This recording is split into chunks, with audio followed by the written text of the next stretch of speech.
Okay, अब page number 19 में fibre to fabric जो हमारा चैप्टर है उसमें आपने एक्टिविटी देखी, और वो एक्टिविटी जो थी एक्टिविटी टू को हमने थोड़ा वहाँ पर छोड़ रखा था, उसी से आगे बढ़िए।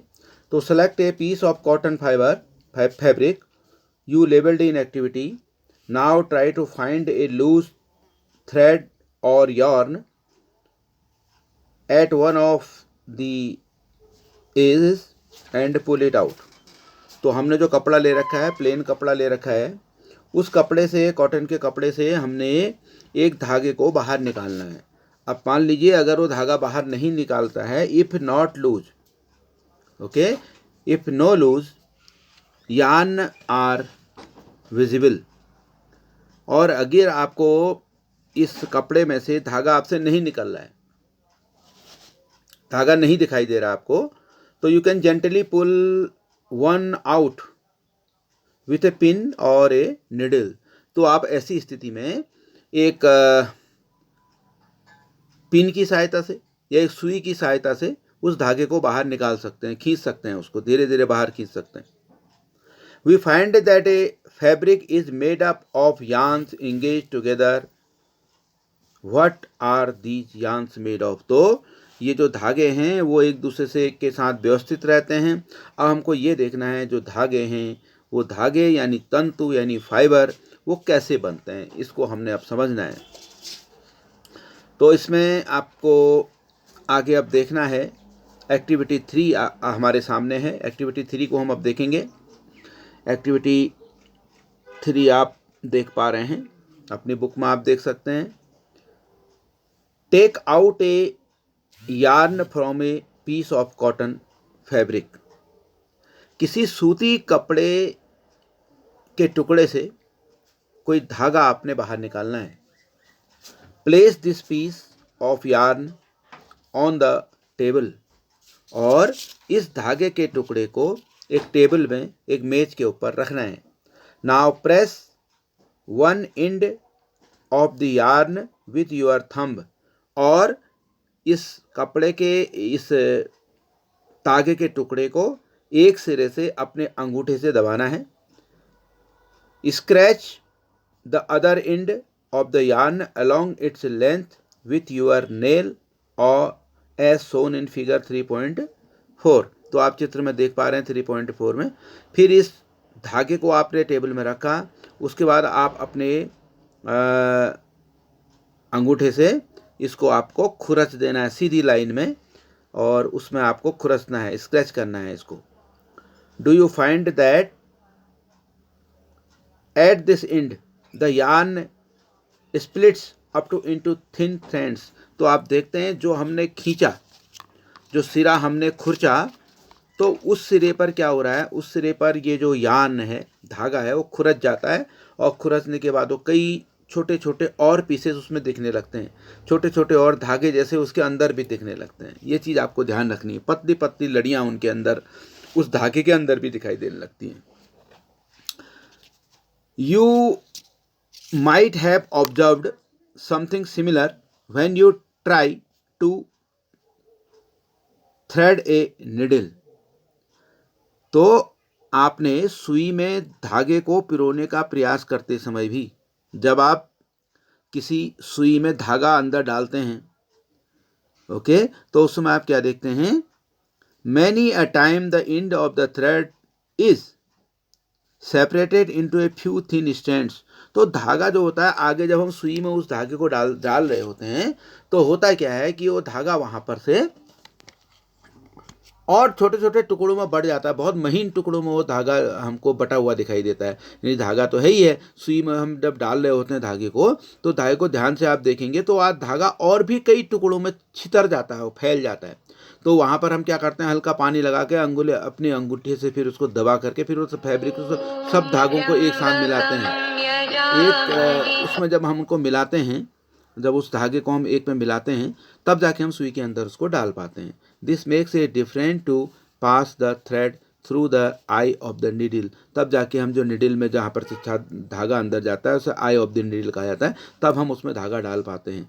The thin strands of thread that we see. तो आपने देखा पतले पतले वो धागे के भी जो टुकड़े दिखाई देते हैं, धागे के भी जो भाग दिखाई देते हैं, भाग धागा जो फैलता है वो वाले भाग जो होते हैं वो we see are made up of still thinner strands.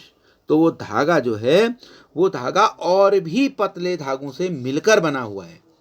जो धागा आपने देखा वो धागा भी बहुत ही पतले धागों से मिलकर बना होता है, धागा भी धागों से मिलकर बना होता है। तो इन धागों को, उन सब पतले से पतले धागों को हम कहते हैं फाइबर। ओके, ये चैप्टर का नाम ही क्या है? Fibre and fibre to fabric. Fibre to fabric है। तो फाइबर क्या है? धागों के भी टुकड़े। अगर एक धागा बना है वो कई धागों से मिलकर बना है, उन धागों को फैब्रिक कहा गया है। Fabrics are made up of yarns and yarns are further made up of fibres. Fabric जो होते हैं वो धागे से मिलकर बने होते हैं, ओके, तागों से मिलकर बने होते हैं। और fabrics are made up of yarns, जो कपड़े हैं वो यान से मिलकर बने हैं, धागे से मिलकर बने होते हैं। और धागे भी किससे मिलकर बने होते हैं? Further made up of fibres. धागे फाइबर से मिले, जो यार्न है वो फाइबर से बने होते हैं। Where do these fibres come from. अब बात आती है ये तंतु या धागे कहाँ से आते हैं, कैसे हमको प्राप्त होते हैं, आगे देखेंगे। The fibres of some fabrics such as cotton, jute, silk and wool are obtained from plants and animals. अब महत्वपूर्ण बात आती है कि ये जो फाइबर होते हैं, कुछ कपड़ों के फाइबर जो होते हैं, जैसे कॉटन है, ओके, कॉटन के साथ जूट है, रेशम है, ऊन है। तो ये जो तंतु होते हैं, ये जो फाइबर होते हैं, ये पौधों से और जंतुओं से प्राप्त होते हैं। कुछ फाइबर पौधों से प्राप्त होते हैं और कुछ फाइबर हमको जंतुओं से प्राप्त होते हैं या जंतुओं से मिलते हैं। These are called natural fibres. और ये फाइबर क्या कहलाते हैं? प्राकृतिक रेशे कहलाते हैं, प्राकृतिक तंतु कहलाते हैं, क्योंकि प्रकृति से हमें मिल रहे हैं। जैसे पेड़ पौधे हैं, जंतु हैं, प्राकृतिक रूप से मिल रहे हैं। अपने आप किसी न किसी प्रकार से हमको ये फाइबर प्राप्त हो जाते हैं, या जंतुओं से प्राप्त हों या फिर हमको पौधों से प्राप्त हों। Cotton and jute are examples of fibres obtained from the plants. जैसे रुई और जूट, ओके, रुई, कॉटन एंड जूट जो होते हैं वो हमको किससे प्राप्त होते हैं? ऑब्टेन्ड फ्रॉम प्लांट्स, पौधों से हमें प्राप्त होते हैं। Wool and silk fibres are obtained from animals. और जो ये हमारा ऊन है, ऊन जो होता है, ऊन और रेशम जो होते हैं, ये हमको जंतुओं से प्राप्त होते हैं। ऊल एंड सिल्क, ऊन और रेशम जो प्राप्त होते हैं ये जंतुओं से प्राप्त होते हैं। आपको पता है जो ऊन होता है, भेड़ की जो बाहर की बाल होते हैं उनसे ऊन बनता है। और जो हमारा रेशम होता है, रेशम के कीड़े से रेशम प्राप्त होता है, उसको आगे पढ़ेंगे हम अभी। Wool is obtained from the flesh of sheep और गोड। जो ऊन है वो भेड़ या बकरी की ऊन से हमें प्राप्त होता है, ओके। जो इनके बाल होते हैं, करते तो ऊन को काटा जाता है, उनके बालों को काटा जाता है, ऊन के रूप में यूज होते हैं। It is also obtained from there from the hair of rabbits. और ये जो हमारा धागा ऊन है ये खरगोश, याक एंड कैमिल्स यानी ऊंट, ये खरगोश से, याक से और ऊंट के बालों से, यहाँ से भी इसको प्राप्त किया जाता है ऊन को। Silk fibres is drawn from the cocoon of the silk worm. और रेशम जो होता है, रेशम का कीड़ा जो होता है, उसके कोकून से इसको निकाला जाता है। ये आपको अभी पहले भी चर्चा कर रहा था। For thousands of the years natural fibres were the only one available for making fabrics. तो हजारों वर्ष तक जो कपड़ों का निर्माण था उसके लिए केवल प्राकृतिक तंतुओं का प्रयोग किया जाता था। या तो जानवरों से मिलता था वो धागा फाइबर, और या तो हमको फाइबर मिलता था पौधों से, हजारों वर्षों तक। लेकिन क्या हुआ, धीरे धीरे क्या होता है कि समय बीतता गया। इन द लास्ट 100 years और so fibres are also made from the chemical substances। तो अब पिछले कुछ एक शतक से, पिछले लगभग 100 वर्षों से रासायनिक पदार्थों से भी क्या बन रहे हैं, अब धागे बनाए जा रहे हैं, तंतु फाइबर बनाए जा रहे हैं, जिनका स्रोत न तो पौधे हैं और न ही जंतु हैं। पौधों से भी वो नहीं निकलते वो धागे, न जंतुओं से निकलते हैं। वो धागे कृत्रिम रूप से फैक्ट्रियों में अपने हाथ से बनाए जाते हैं। इसमें किसी प्रकार के जंतु और पादपों की आवश्यकता नहीं होती। इन्हें क्या कहते हैं, इनको संश्लेषित तंतु कहते हैं। यानी ये जो हुए ये सिंथेटिक फाइबर कहलाते हैं। सिंथेटिक फाइबर क्या हुआ, जो न तो ऐसे फाइबर जो न तो जंतुओं से मिलते हैं और न ही जो पौधों से मिलते हैं। किससे मिलते हैं, ये हम मनुष्य द्वारा स्वयं अपने फैक्ट्रियों के द्वारा रासायनिक पदार्थों से इनका निर्माण किया जाता है, जिसे संश्लिष्ट तंतु या सिंथेटिक फाइबर कहा जाता है। जैसे पॉलिस्टर है आपका, ओके, और आपका नायलॉन है, और नायलॉन के साथ आपका एक ये एक्रिलिक दिया है। तो पॉलिस्टर, नायलॉन, एक्रिलिक, ये सब क्या है, सिंथेटिक फाइबर हैं। ये सिंथेटिक फाइबरों के कुछ उदाहरण आपको दिए गए हैं। तो फाइबर आप कितने प्रकार के हो गए, एक तो आपके नेचुरल फाइबर हो गए, जो कहाँ से मिलेंगे हमको, प्राकृतिक तंतु नेचुरल फाइबर, या तो जंतुओं से मिलेंगे या वो हमको पौधों से मिलेंगे, ओके। और जो कृत्रिम हैं, सिंथेटिक फाइबर हैं, वो कहाँ से मिलेंगे, वो रासायनिक पदार्थों से मिलेंगे। रासायनिक पदार्थों द्वारा उनका निर्माण किया जाएगा, रसायनों से वो बनेंगे और उनको बड़ी बड़ी फैक्ट्रीज में बनाया जाएगा। उसमें किसी भी प्रकार से जंतुओं और पादपों की आवश्यकता नहीं होती है।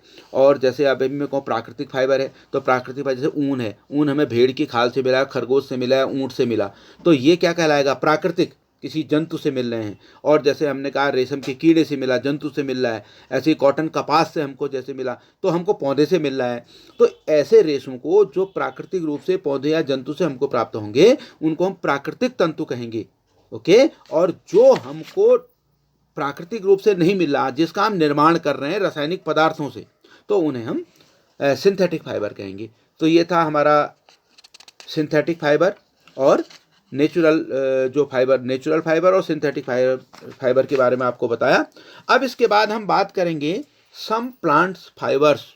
अगले वीडियो में हमारा होगा, जो अगला वीडियो होगा उसमें हम बात करेंगे सम प्लांट फाइबर के बारे में। जो पौधों से हमको जो तंतु प्राप्त होते हैं उन तंतुओं के बारे में हम अगले वीडियो में अब आपको बताएंगे। तो इसमें आपको जो हमारा अगला टॉपिक आएगा उसमें हम बात करेंगे कॉटन के बारे में, ठीक है। और जो अलग अलग हमारी प्लांट से जो फाइबर हमको मिलेंगे उनके बारे में बात करेंगे। इस वीडियो में इतना ही। वीडियो को यूट्यूब लिंक से देखें और साथ में उसको आप लाइक कर दें और आप अपने विचार कमेंट के रूप में उसमें ज़रूर लिखें। धन्यवाद आप सभी का।